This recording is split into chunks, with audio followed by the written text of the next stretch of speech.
City India news Telugu సిబ్బంది మరియు అతిథులు మరియు మీడియా మిత్రులందరికీ నా వందనాలు. ఈరోజు మనము దేశవ్యాప్తంగా పోలీసుల అమరవీరుల సంస్మరణ దినాన్ని జరుపుకుంటున్నాము. ప్రతి సంవత్సరము అక్టోబర్ 21వ తేదీన ఈ సంస్మరణ దినాన్ని జరుపుకుంటున్నాము. సో దీని చరిత్ర ఏమనగా మీకు తెలిసిందే, అయినా నేను మరి ఒకసారి దీన్ని అందరికీ వివరిస్తాను. 1959 సంవత్సరంలో ఇదే రోజున అక్టోబర్ 21 ఇదే రోజున లడాఖ్లోని హాట్ స్ప్రింగ్స్లో 10 మంది సిఆర్పిఎఫ్ జవాన్లు చైనా ఆర్మ్డ్ ఫోర్సెస్తో తలపడి వారి ప్రాణాలను త్యాగం చేసి అమరులయ్యారు.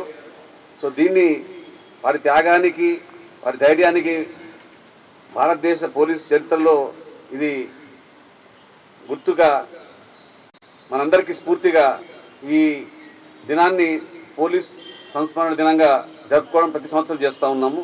మన వీరమరణం పొందిన పోలీస్ సిబ్బందికి హృదయపూర్వక నివాళి అర్పిస్తున్నాము. ఈ సంవత్సరం 191 మంది మన భారతదేశంలో విధి నిర్వహణలో పోలీస్ సిబ్బంది తమ ప్రాణాలని త్యాగం చేశారు. అందులో మన రాష్ట్రంలో 5గురు ఉన్నారు.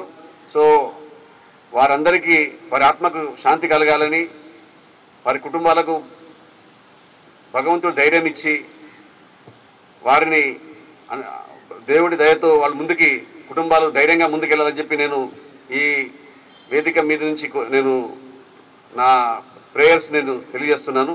మన డ్యూటీ చేయాలి. అది చేసినప్పుడే మనను ప్రజలు యాక్సెప్ట్ చేస్తారు, మన సర్వీసెస్ని వాళ్ళు రికగ్నైజ్ చేస్తారు. అండ్ మన పోలీస్ వ్యవస్థ మన రాష్ట్రానికి మన ప్రజలకి గౌరవం తెచ్చే విధంగా ఉంటుంది. సో మనందరం కూడా ఈ సంస్మరణ దినంన ఈ ప్రతిజ్ఞ చేద్దామని చెప్పి నేను ఈ వేదిక నుంచి నేను కోరుతా ఉన్నాను. So will all resolve and మనము will go ahead and do our duties effectively, efficiently, honestly and to the satisfaction of the people of the state of Telangana.